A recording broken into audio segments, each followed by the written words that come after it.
Voilà, bonjour Bandeko Balandia du Montréal Télévision, merci.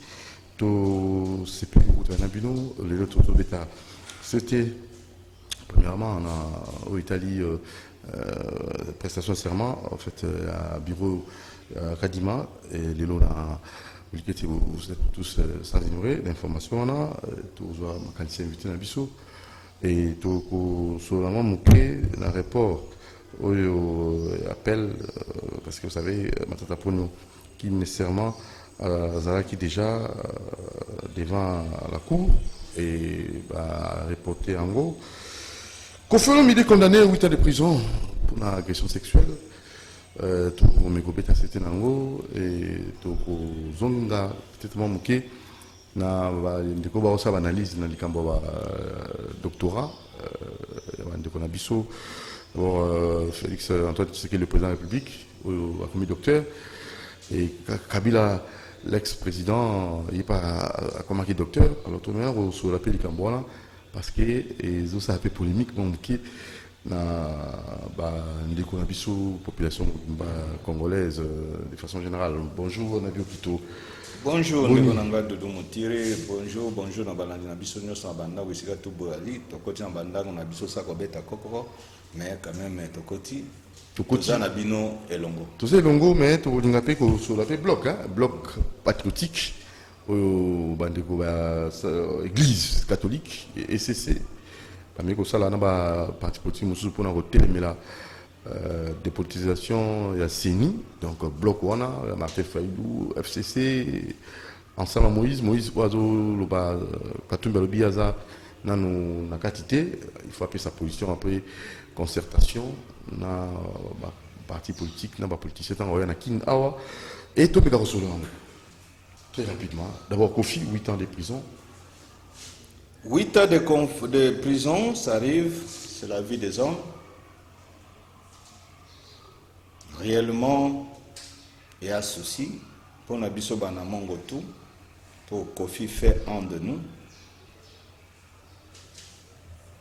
Ce qui ont moni vibration, aussi chanson moko ya chanteur et musique traditionnelle c'était là qu'on appelait Okito Mukanga. Okipol.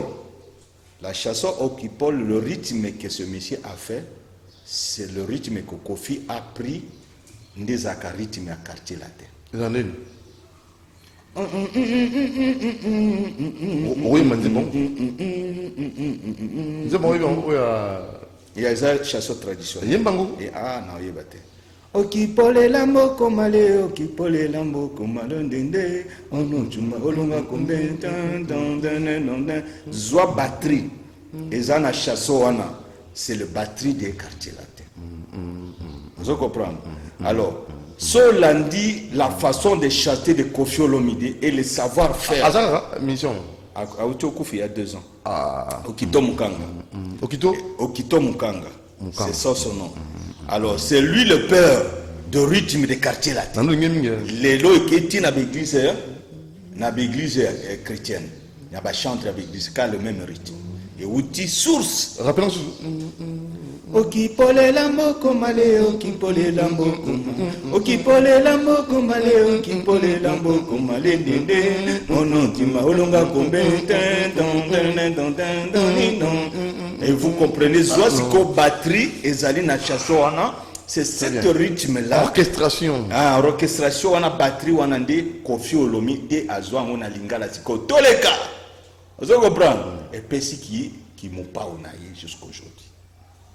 Et avec le sang, tété là qui était dans son sang, dans ses veines. À quoi pas mon tété là? Oh, maman mina mon tété là. Maman mina policier. Kofi a collé pembe na papa, te a collé de côté na bisoba no kona. Donc ça mon tété là. Kofi c'est un tété là du sang.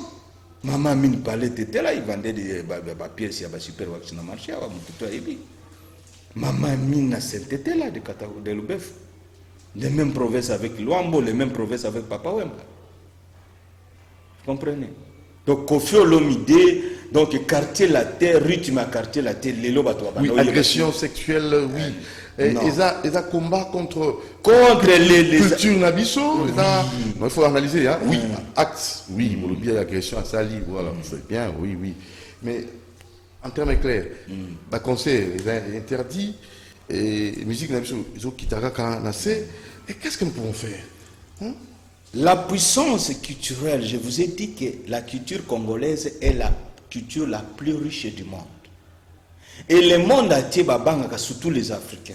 Vous savez que source de la musique du monde, c'est la musique congolaise. Et à la danse, et à la thématique ya nzembo, façon ya koyembela, timbre, et la musique congolaise développée dans tous les pays africains, surtout la Côte d'Ivoire, le Cameroun, et ainsi de suite, Nigeria. C'est la musique congolaise. Alors maintenant, il y avait un moment où on a coupé des carrés et bimi. Musique congolaise, c'est ça qui n'est pas baisse pour les musiciens, mais ils ont droit à mettre concert dans les combattants. Et ces étrangers, ces pays amis d'Afrique, nos frères, ils ont exploité la musique congolaise et leur manion, mati. Alors, ce qu'on a évité, Boketchou s'attaque plus na les musiciens pour indexer la politique, le régime, tout ça. Et l'autre côté, le régime, est-ce que, à Boketchou, je voulais que vous puissiez quand même répondre à cette question. Boketchou, ce qu'il fait, n'a évité, à ce qu'on finit culture, na ndenga ko posséder ou comment? Je demande Boketchou en Mongo. Si que Moutakabola ba Mongo, posséder azo bondi la moboutisme. Vous comprenez? Il est moboutiste. Et azo bondi l'Équateur. N'est-ce pas? Il faut qu'on se dise la vérité. Mais Boketchou tigana ibsa nabi okito azo ibsa depuis de Kinshasa. Landa bando landa express moi extrait au Malang. Mobutu avait séparé le peuple mongo. Oyomoko za mongo. Mobutu aya pembeni ya Lumumba soit disant za mongo. Il n'était même pas mongo. Yango Lumumba il va croire que za mongo. Atinde après c'est bourse au kendo tanga na poto journalisme. Mais après Moutaï ko trahir Lumumba c'est Mobutu. Ndeko na mongo. Mobutu n'est pas quelqu'un d'origine de l'Équateur. Il est centrafricain, son père et sa mère. Mama Yemo n'est pas la mère de Mobutu. Il faut qu'on se dise la vérité. Botanga livre au prêtre catholique à Kolisa Mobutu. A comment livre? Botanga livre. Wana bolinga ba congolais nga utanga te pana. Livre oyo na prêtre iskam papa ngwemani mobali ya mama Yemo. Mama ya mama Yemo ndazalaki camarade ya mama Yemo. Aiko kufa na fièvre rouge à l'époque au Dobenge Bola lelo. Akufa na lisala fièvre jaune. Akufa na lisala. Camarade ya mama Yemo ndi atikela Yemo mwana po famille na yekuna na baguerre tribal baboma bango tout etikaka mwana fille wana ndabimana kati ya bapara na ye na asia bibembe ya bapara vivant etango aboti mwana mobali asaki na moins de 15 ans ndi a renouveler kombo papa na ye kombo papa na ye zaki Joseph Mobutu nda pesi kombo wana na Mobutu tango ayeko kufa atikeli mama Yemo mwana wana ayikokola na famille ya papa ya mama Yemo. Grand frère na ye Bobozo. Nde mama Yemo azui mwana wana pasa kazi na jeune fille pa na ye akiotike pa Bobozo na camp militaire. Pokune za ibanda ko bloc ciment na courant na mai. Na lisala. Mobutu akoli kuna. Mama Yemo azoke dotala mwana dimanche. Ngwemana izo ya kotala Bobozo visite na ka boka mo histoire wana iza traîner c'est na livre ngam to alubite bona zo lobezo uti para ngate les na livre Mobutu asomba livre wana na ba centre culturel na ba poto ezali botanga bomona na ngana tanga livre wana na centre culturel américain na Burundi et puis centre culturel français na Burundi za face à face livre wana ezakiwa Mobutu asomba librairie asomba na ba livre azikzaso. Tuna écrivait ça fait combien donc prêtre wana oya komaka livre wana oya kolisaka Mobutu nanda kona inda koma livre siko mama Yemo aye kotala Mobutu epa ya Bobozo naka Ngwemani hein Ngwemani. Yes, quoi a outil na couvent de prêtres parce que samedi dimanche va nous. Ouais, rapide hein, moi rapide c'est ça très important. Na mukuse. Ngwemani a outil ayokotala moninga nae Bobozo. Amona siko jeune fille moko ya kitoko oh moi si elenge motindo boende nini ningala Équateur c'est que moi si kitoko. Oh aleki nanga nga luka moi ça obala bosola na esprit militaire c'est boyokane na Italie binoa. Ngwemani asali makasi papa ayokani babali na mukuse mbongo ba 5 kuno ta prêtre apesi pe contribution koya bazo ya siko na kuvana mwana maboko boyibi mwana bata prêtre a intimidé bango balobi vérité ona otobwaka na mukuse nzuka prêtre akota na lindaku akoma nde ayiko bimisango na livre wana.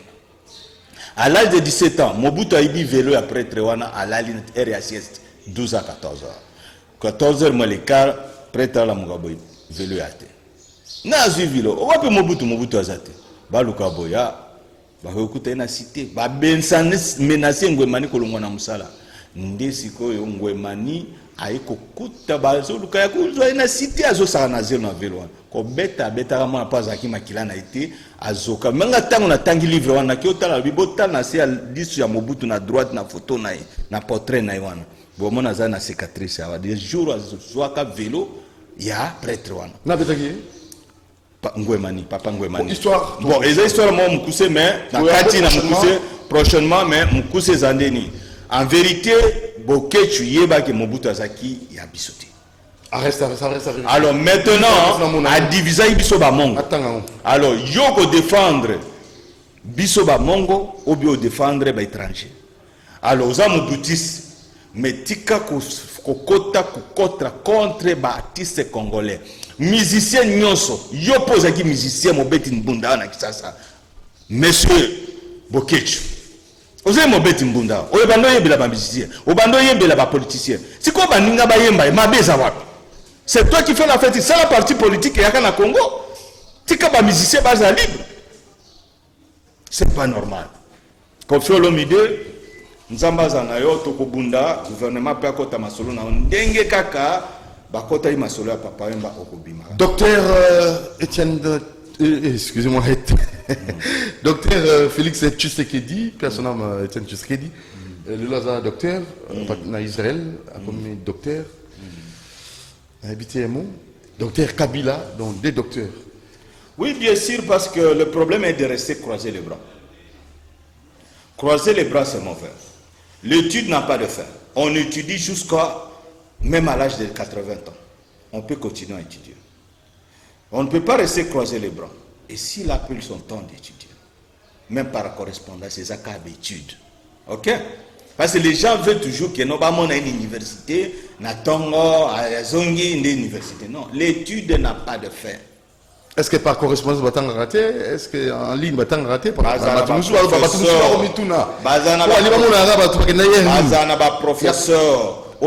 en ligne, niveau na niveau ya zali ezali ba professeur ba pesa ka cours na ndako ne ba pesa ka université. Vous comprenez? Le même cours est dispensé à la maison. Il a le temps de prendre le cours. Même en ligne aussi, non? Même en ligne. Voilà. Alors, ce n'est pas des polémiques que vous créez, la polémique sur ce point. C'est un docteur, il est proclamé. Il n'est pas proclamé à l'université de Kinshasa ou de Kabeyaka Mango à Katakokombe chez moi.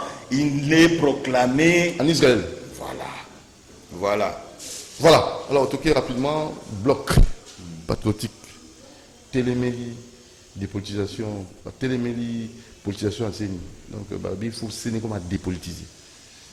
Télémélie, et bien que les lots prestation serment à Denika Nindana Bironaï.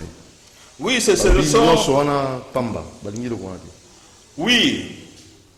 Ndenge kaka batraisaki le président de la République na Genève avec des histoires tribaux régionalisme.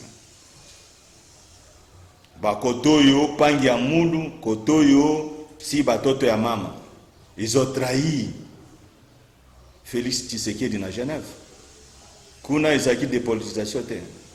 Tous à peu réaliste. Quand vous faites des choses pour vous, c'est normal. Mais pour les autres tribales, ce qui s'est passé à Genève, Il faut qu'on se le dise la vérité. Ce qui s'est passé à Genève, Batalani, Trois Pangiamulu, Muzito, Fayoulou, Matungulu. Bataille Katangé qui ne s'attendent pas avec les Kassaï, va profiter Moïse contre les deux, qui est président de la République actuelle, et Vital Kamerhe. On est à tribalisme, on est à dépolitisation. Non, soyons sérieux dans les affaires. Toko rete mboka te pour un problème avec tribalisme. Tribalisme est coquille quoi avancer mboka oyo jamais. Il n'y a pas de l'est, ouest, nord, sud, centre du Congo. Il n'y a que des Congolais. Nous devons soutenir les institutions établies. Vous êtes seulement sur 8, c'est la démocratie. Bino Batumbo, église, il y a à défendre la démocratie. Démocratie dit pouvoir aux majorités, respect maintenant aux minorités. Alors, nous vous respectons, bien sûr, mais la majorité a traché. Si 8, 6 sont votés pour Kadima. C'est ici dans le plateau, cette fois-ci, église 4, Kimbangi, c'est Abimisamutu. N'est-ce pas? Est-ce que c'est Kadima? Est-ce que c'est Nani Félix? Est-ce que Félix a ébi Kadima? Coïncidence? Non, ce sont les Lukuta, papa. Baloba qui accord à Kabila na Tshisekedi. Va brandir à Korwan actuellement. Personne n'a montré ça. Personne. Kuna to atériné. C'est bon. Siko Bayawa. Oh, Tshisekedi, Boyena Boye. Tshisekedi. Non, le gouffre est Sika Kouti pays.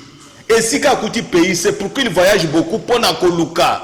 Pour Bana Balia, pour ce papa bimite Bamba Oliate. Na gouffre yo batikala ki Congo en air, police, armée. Ba régie financière nyonso eza contrôlé ba gouvernement provincial nyonso ba gouvernement nyonso na maboko FCC Sénat Assemblée nationale na maboko FCC président wana kosala nini so sérieux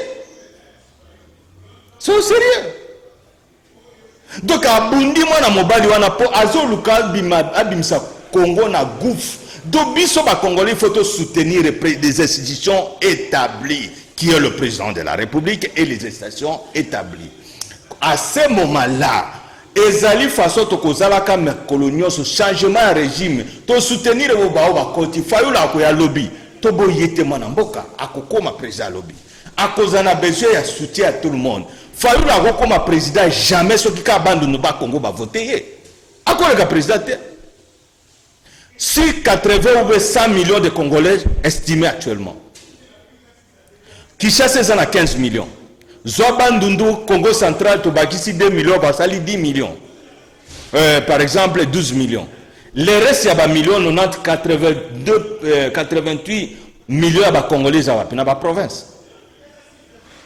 Et puis Kinshasa n'a l'obité que va voter que Fayulu à 100%. Non. N'a l'obité que Congo central va voter 100%. Non. Ça veut dire quoi? Nous devons quitter de l'ordinaire. Avoir le passé national. Pourquoi Lumumba n'a qu'à Savubu, Lumumba Zakalikolo? Parce que l'esprit qui animait à Lumumba était grand que par rapport à l'esprit qui était à Kassavubu. Ce n'était pas de tribalisme, mais un peu trop ma vérité. Pour les Congolais, ils passer, les leaders ils passer grand. Pas dans le régionalisme, non. Passer nation. Parlons développement. Qu'est-ce qu'il faut pour le développement? Mais je parle... Le bloc en question, bloc patriotique, coordonné en gros, ça reste à vérifier cette info. L'église catholique n'a SCC, n'a habité quand même. L'église de la vérité, ne pas prêcher la vérité. L'église de l'objet, vous faites un été, ce qui va la clarté, n'a pas cambo. N'a habité où vous avez réaction? Moto, bon, vérité, Zawab. Ce qui est vérité, Zali. Normalement, ce qui est vérité, Zali, ça va. Est-ce que vérité, et il y en a dans l'église catholique? Il y a 1650 ans, 1350 ans, oui, où l'église catholique était les antichrists, qui l'oublient dans l'histoire de la religion chrétienne. Dans la religion chrétienne, l'église, les Romains ont tué plus de 1350 ans de chrétiens. Voilà. Ils étaient des antichrists. Cela, c'était la vérité. Olivier. Bon, tout ça va dire, maman Bazaï Balobi, ne croyez pas aux Congolais qui sont dupes. Olivier Ngongo, aidez-nous, parce qu'on doit aussi avoir la vie. On ne peut pas être dupe comme cela. Il y a la majorité ont traché, 6 sur 2, il n'y a pas de consensus sur 8 sur 2. Vous comprenez? Ezali koko sa peuple congolais. Comment on a besoin de dire bazoba na bango pour bazoba kabiso. Oui, si c'est voter le président et voter président Seni. Deux tikali, ce n'est qu'à vous soumettre. Nous n'avons même pas le droit de veto. Voilà. Si le consensus ni balingi, ba marche ni balingi, ceux qui ba front ni baniba sala, c'est à eux de le faire. Nous sommes dans la démocratie, dans le monde des bandits organisés d'une facture à une autre. C'est le désordre, c'est le monde satanique. Vous comprenez? Alors nous, ils n'ont qu'à faire ce qu'ils veulent, ils sont libres dans leur pays, ils n'ont qu'à faire, mais ce que nous disons au peuple congolais, le temps, le pays doit avancer. Loko balingi basala wana pour retarder le système oyo tolingi na mboka na biso que non, et ça retard, il faut que ça l'agrissement pour bato bami retrouver l'agrissement. Oh bazo retarder Seni et quand ta place pour na retarder processus électoral. On va revenir avec vous. On reçoit M. Bosuku Etumba, Yazali Moko, membre à Palou, donc cadre à Palou. Et on a le Mumbiste Piringa. Mumbiste. Et Tozo Kote Saïmba, mon plateau, et on a Moni, Zaki Moa Retard. Bonjour, M. Bosuku. Bonjour. Etumba. Doudou. Santé d'aller bien? Ça va en tout cas. Palou, non, Palou, tous en très bonne santé. Tous évolué toujours, donc tout ça qui congrès les gars qui toko, bureau exécutif est déjà installé, permanence très bien installée. Samedi dernier, tout ça qui est un événement mounene, lancement il y a carte na biso à Sikamo quoi ba résolution en congrès. Donc fallait camarade secrétaire général chef du parti Mayobo a passé mot. Et puis après sa vie naïe par rapport à... Donc maintenant le secrétaire général c'est Mayobo. Oui, oui. Oh, applaudissements. L'homme mérite. Merci. L'homme mérite. En tout cas, je suis le Mumbi, c'est du sang. Oui, merci. L'homme mérite. Donc camarade Mayobo, Azwa qui fambo na congrès, Aza et mon côté, Azana secrétaire général adjoint, honorable Ida Nzumba, gesteur adjoint à Sénat, et bon camarade Célestin Ngoma, Machichine, secrétaire permanent porte-parole à parti. Na ba camarade Moussou Bazan en permanence, donc Palou et Zamaram. Alors, maintenant, c'est quoi l'information? Retenir pour Palou. Bon. Vous, en tant que, jusque-là, cadre. Oui, tout ça, toujours stand-by pour la décision, ils ont évolué. Vous faites partie de l'union sacrée ou. Palou, toujours dans l'union sacrée. Tout ça, toujours, et le monde a mon kondiambo. Quelle est la vie de la Palou pour Namakambo? Il y a élection. Et surtout, pour la présidence à Seni, et le serment, présidence à serment, Denis Kandaye, son bureau. Il y a d'abord te féliciter mon kondiambo qu'on a courage. Amen. Il y a affronter la pression. Amen. De part et d'autre. A eu courage, na décision, il y a ordonné. Entérinement, on a eu ça à l'Assemblée, il y a Bakambi à Seni. Seulement, Palou, les lots, ont frustré. Pour toujours moutouter na Seni, c'est pas ça le problème. Biso toujours soutenir processus électoral. Donc nous avons installé Seni, attaque au Palou Azan à Katia Biwa Seni, mais tout sepeli et que marche vers l'élection et Zasiko décidé. Mais bloc, ils ont hôtel mais la politisation, bon bah il faut passer à la dépolitisation avec l'Église catholique et les CC. Papa. Bloc quoi? Ils ont oyo. De Konabio Kito. Ancien président va un discours démagogique.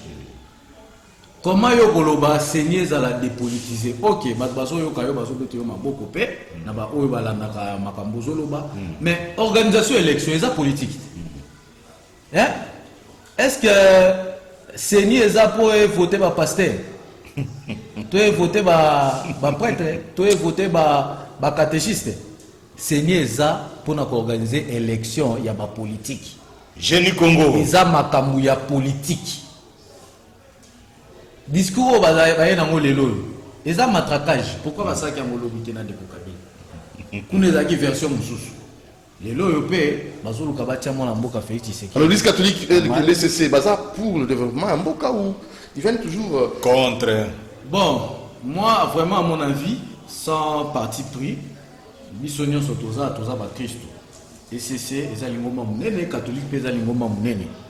Basa musana bango ya basali ya Nzambe. Dans le bas, on a peuple, la grève partout. Et bandit les et nous allons en Boka. Crise Yamboka et bandit les lotés depuis 1960. La promesse de la qui va trouver par la Misato. Batika, union sacrée à sa Moussala. Amen. Conditions sociales y a paix. Amen.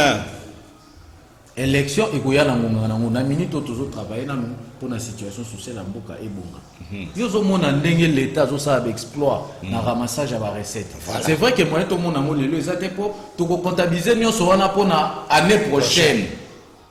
To vivre impact dans nous. Là je suis persuadé. Voilà. Mais Moussa les zo ça malio toujours mon brigade financière. Ba warrior, bazo ni ma warrior té. Bazo senti ki warrior na bango té. Moussa là eza ko salama. Camarade Patrick Mouya moko ya biso ya Palou ou aza porte-parole du gouvernement a l'obito changer narratif. C'est-à-dire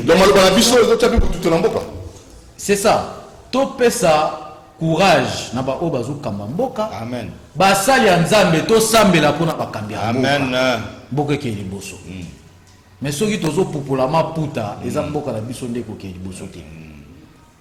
Ba ninga baza ko travailler na kati ya gouvernement, baza ko sa musala ba kutaki chaos, fossé. Voilà. Il faut ba kundana nu mabulu. Comme à niveau 0, après tout, on va combattre. Maboulou est profond. Maboulou, oui, mais dans le bilan, vous avez la population de Goliath. Banani va Goliath. Balien Nini. Balien Nini. Circuler aux journalistes, comment on va cabinet. Mon train de vie à ministre à Lelo. Na Oya Lobby.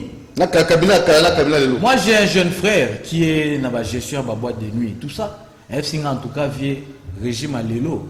Bah, on y a un bon régime à l'équipe. IGF, IGF. Mais oui, il faut ça, IGF, il faut ça, on peut avoir la conscience. Tamboula, le ministre, le ministre F. Bazaïba. Hein? Ok. Les loyaux est commis difficile au liambongo à l'État. Salam Moussala, situation sociale en Boké Bonga, portefeuille na yo, et tamboula malamu, bah résultat, tu remontes en haut, qu'on le veuille ou pas. Oh, bazolo na l'élo, tu remontes à lobby. Des promesses en promesses. Non, il n'y a pas de lobby. Tous à la patience. Tous les politiciens, positionnement. Tous les gens qui sa chance dans le gouvernement, va évoluer. Si tu as une élection, tu as une union sacrée. Comme en élection, sur une élection en 2023, Mokonzi Mboka a déterminé à respecter la Constitution.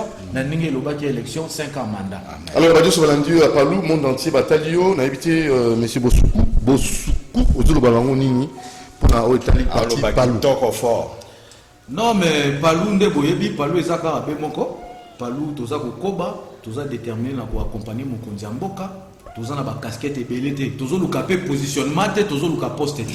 La force na biso ya Palou, des peuples appellent ça pouvoir. Na moi muke oyo, tous na ngabo ya ba warrior, tous en ministre na biso mouya ya, bozo mon excellence ya musala. Ba innovation. Éducation na biso Palou à moi na so pour pesi biso ya biso, to lukato sa malam, peuple s'est retrouvé. Briefing, innovation. Le ministre Leki. Mais tout le monde journaliste. Exactement. En direct. Excellence. Excellence, les amours. So, vous avez ma cité. Donc, Palou, tous en la culture excellence, tous en la même culture. Et nous espérons que demain, il y aura les élections. Tous en la Sima Mokonzi Mboka. Et votre numéro de téléphone, toujours. On peut vous contacter dans la jeunesse à Palou, dans le monde entier, dans l'Otalio. Oui, jeunes, tous invité, jeunes à adhérer Palou. Et ça, parti, le Mumbi, c'était unifié. Très fort, jeunesse, très dynamique. Au Bali, il a adhéré à Palou local à Ngaï, n'a évolué depuis plusieurs années. Bah, vous contactez à 082 158 24 62. Je répète, 082 158 24 62. Au Bali, qui est une page dans Facebook, Bossoukou Etumba, page Ezali. Et tout ça, l'engela makaka pour na makambo ezako ya calamité. Merci, monsieur Bossoukou Etumba, dans le cadre de Palou. Au parti monnaie, Baza Penakatia. Union sacrée. Merci, camarade. Alors, papa, la mission qu'on a conclure, c'est pas M. Nabi Okito. Bon, on a un dernier mot, ils ont des bonnes nouvelles pour le Congo et pour le Balumombi Seignos. Nous avons comme serviteur en Zambie. Il y a avant-hier, Zambie à la Singapour na Rola Lumumba. Ok? Na monia za ina stade. Afandi na kiti. ndenge na prophétisaka Joseph Kabila 3 fois nyonso ekokisama. Ndenge na prophétisa président ya Zimbabwe ekokisama, président Mbeki ekokisama. Rapidement, et ceci. Président ya Burkina Faso ekokisama. Blaise Compaoré aibi. Oyo ezali makambo nzamba alakisanga. Que bokonzezo ya na maboko ya mwana wana. Nani? Roland Lumumba. Mais ekosenga bana balakisinga ye parce que bamoni afandi na stade.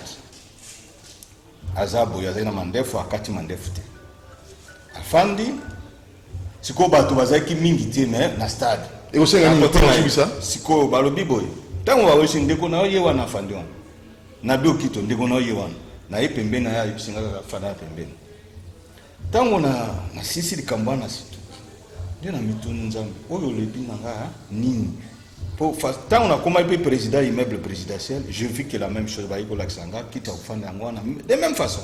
C'est que on a comprendre que non, Roland Lumumba vers le voyage pour diriger ce pays un jour. Mais qu'est-ce qu'il a dit? Les croiser les bras, on a tout dans le bizanin. Abima na ghetto n'engazaki isolé yemo. A rassemblé tous les partis lumumbistes. MNC en marche avec tous les partis bisopetoïdes. CNRD angano kisa seyeti biso balumumbi senyos ba fraki diongo ba olenga koy ba parti nyonso ana lumumbi front commun na biso na palu tout oh palu atika sima kizenga atika sima tayo moko biso nyonso ensemble to ça la plateforme na biso na élection oyo toktia bato partout. Très bien. Toya sikoyo na 2023 na force na biso ya pas politique na biso to négocier ba poste politique ministériel. Merci. Maintenant Nzamba Lobina France Roland Lumumba a téléma a tambola a bras a balancer les bras, ça veut dire à kota na musala a rassembler tous les partis de mon ministère. Merci. Bo konzese pesa millions soko yebité aux la bonne nouvelle. Nabio Kito na prophétisera pamba. Merci Nabio Kito. Merci na bandeko ya Palou, surtout le nouveau secrétaire Mayobo, vraiment applaudissements, il a beaucoup lutté. Mayobo. Il a beaucoup lutté. Mayobo ya na biloko aseka, bo rassembler tous les lumumbistes. Kasavu se diriger les moboutistes, les kabylistes, les tshisekedi, parce que le temps des lumumbistes. C'est ce qu'il y a. Très bien, merci monsieur Bosoukou Tumba, merci. Soutien au président de la République, Bisso Balumumbi, c'est nous. Soutien 100% au président de la République. Abonnez-vous massivement à Montiri TV, merci à Olivier Longango, merci à Aleka Bongo, Fiston Atunga, Romain Makonda. Ciao.